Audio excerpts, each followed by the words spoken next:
Olá, tudo bem com você? Meu nome é Edna Solange, você está em português através da Bíblia.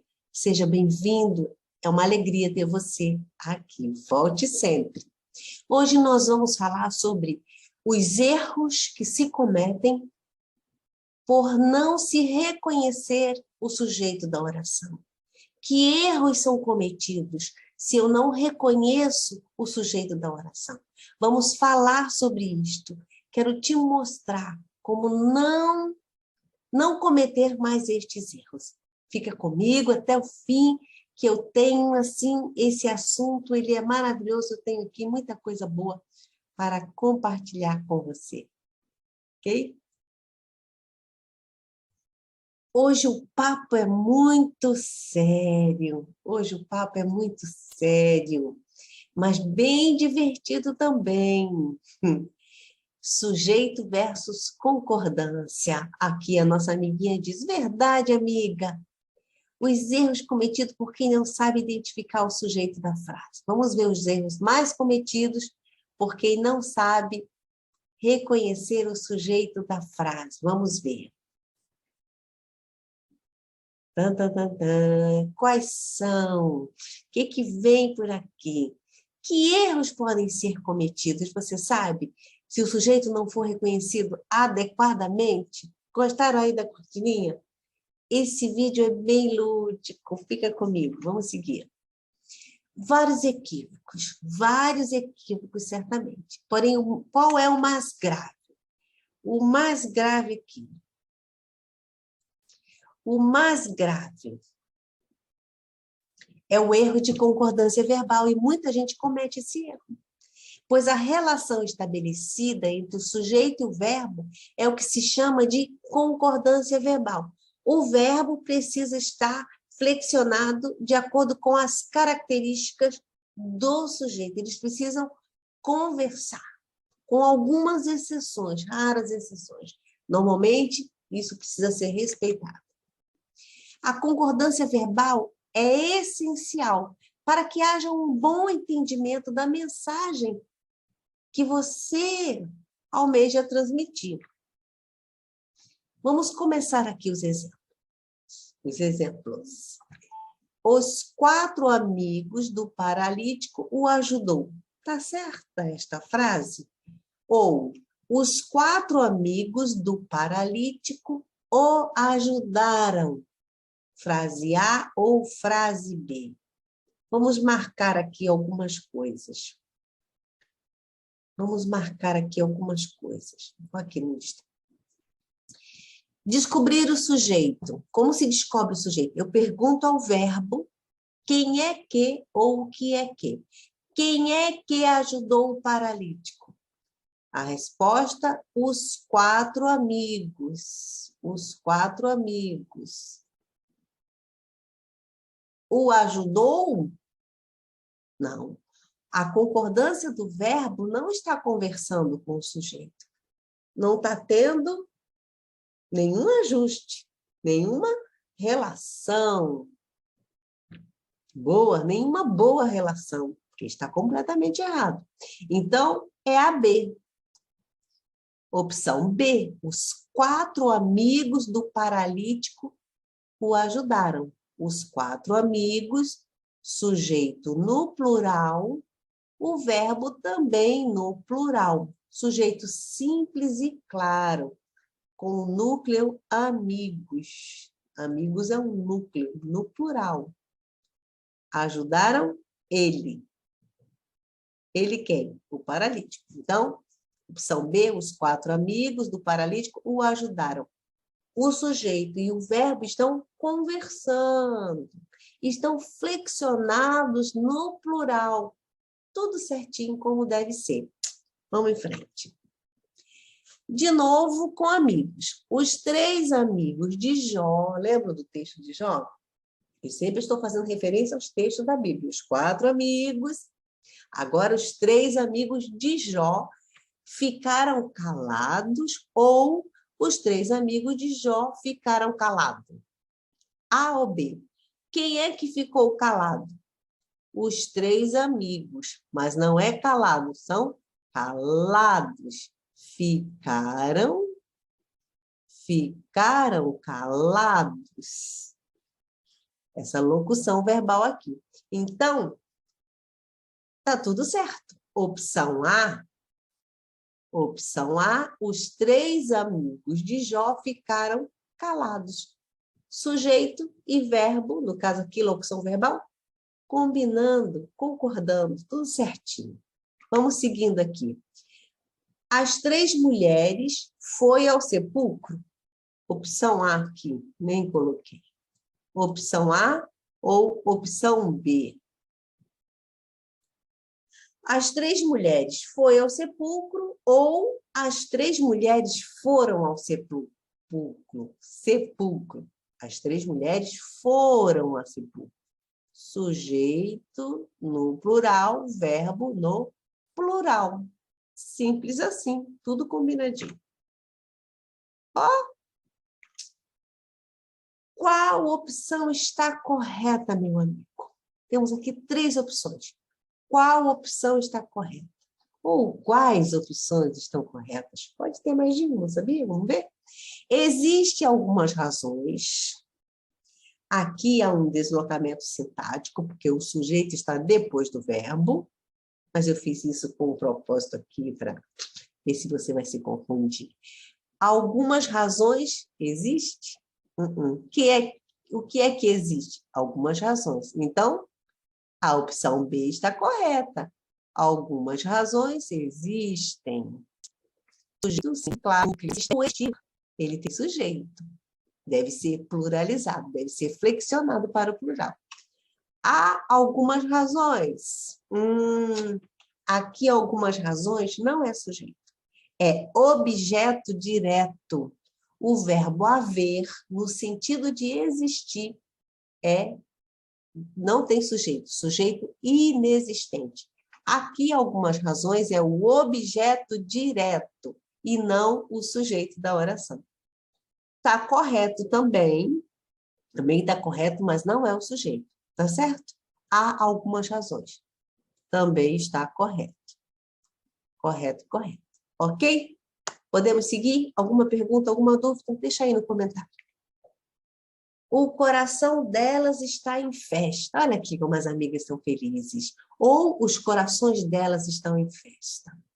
O que é que está em festa? O coração delas. A frase mais correta é a frase A. Nem coloquei de novo, né? Frase A. A frase B não é que está errada, mas vamos analisar aqui. Quando há um termo que se refere a uma parte do corpo, que é uma unidade, o normal, o mais adequado, é que se deixe no singular. O coração delas. Cada uma só tem um coração. O coração delas está em festa. Já os corações, não é muito adequado colocar, porque só há um coração para cada pessoa. Então, a opção A é a mais adequada. O coração delas está em festa. Tá certo? Seguindo. Aqui um texto de Mateus 9:36. E vendo a multidão, teve grande compaixão deles. Aqui nós vamos falar sobre um tipo de concordância muito especial. Pela norma gramatical, pela gramática rígida, quando você tem um termo multidão, que é um coletivo, assim como o povo, quando se tem um coletivo, pela gramática rígida, todos os demais termos devem ter a concordância para a terceira pessoa do singular, devem ficar na terceira pessoa do singular. Mas aqui nós temos uma concordância ideológica e não uma concordância rígida. Aqui, a concordância não vai ser feita com o termo multidão. Né? Aqui até nós já fugimos um pouquinho de sujeito, porque eu precisava te mostrar isso. Aqui já não estamos analisando sujeito em si, mas já estamos analisando somente a concordância. O porquê dos termos estarem no plural e vendo a multidão, e o termo multidão né? O objeto aqui, multidão no singular. Teve grande compaixão deles. E vendo a multidão, quem é que viu? Jesus viu. Viu o quê? Ouviu quem? A multidão. Teve grande compaixão deles. Jesus teve grande compaixão deles. Por que não está dela, como a gramática rígida exige? Porque andavam, ó, também não está andava, está andavam, tá deles, andavam e não andava, desgarrados e errantes, ó, desgarrados como ovelhas que não têm pastor. Deixa eu mostrar aqui para vocês o seguinte. Pela gramática rígida, aqui ficaria dela. Aqui ficaria andava. Aqui ficaria desgarrada. Aqui tiraria o S, errante. Aqui também tiraria o S. E aqui tiraria, porque no verbo ter, ele que indica o plural. Apesar de não estarmos aqui falando de sujeito, estamos falando de concordância. Como a concordância ela é importante, ela transmite sentido, ela tem uma conexão com aquilo que você quer dizer. Ela vai mostrar exatamente aquilo que você quer dizer. A concordância. Então, vamos lá. Vendo a multidão aqui é objeto direto. O sujeito aqui é Jesus. Quem é que teve grande compaixão? Jesus. Jesus teve grande compaixão, não dela, mas deles. Quem é que andava? Andavam, era a multidão. Mas por que está no plural? Por que desgarrados está no plural? Se todos deveriam concordar com multidão. O que eu disse para vocês é que nós temos uma concordância ideológica com a ideia. Jesus, quando vê uma multidão, ele não vê um coletivo, ele não vê um aglomerado de pessoas, mas ele vê cada um, ele vê individualmente. Por isso a concordância rígida aqui não foi respeitada. Tá certo? Lá em Isaías 53 diz: cada um se desviava pelo seu caminho. Todos nós andamos desgarrados e errantes, como ovelhas que não têm pastor. E cada um se desviava pelo seu caminho. Então, Jesus, ele vê cada um. Por isso está deles, andavam desgarrados e errantes. Porque tem a ver com a ideia de que Jesus não vê um aglomerado, mas ele vê individualmente, cada um. Outro exemplo aqui, que não tem a ver com sujeito, só para te mostrar a importância da concordância. Apocalipse 8:7. E o primeiro anjo tocou a trombeta. Tudo bem, o primeiro anjo aqui é o sujeito. O primeiro anjo é o sujeito, verbo na terceira pessoa do singular normal. Ok, certinho. Agora vamos ver a concordância aqui. Não tem sujeito, verbo haver, sentido de acontecer, não tem sujeito. Houve saraiva e fogo, mas o objeto direto aqui é o objeto direto, saraiva e fogo. É um objeto direto com dois termos. O objeto direto vamos chamar de composto, dois termos. Misturado com sangue. E foram lançados. Olha aqui a locução verbal. Foram lançados. E misturado com sangue. Foram lançados. Vamos analisar uma coisa aqui. O que é que houve quando o primeiro anjo tocou a trombeta? Houve o quê? Duas coisas. Que duas coisas aconteceram aqui? Saraiva e fogo. Saraiva é chuva de pedra e fogo misturado com sangue. E foram lançados na terra. Me diga aqui, o que é que estava misturado com sangue? A saraiva ou só o fogo? Só a saraiva? Só o fogo? Ou os dois estavam misturados? Pensa aí. Responde aí para mim. Quê? Acertou. Você acertou. Fogo misturado com sangue. Aconteceram as duas coisas. Mas só o fogo é que estava misturado. Porque se fossem os dois, seria misturados. Como foram lançados, estaria misturados.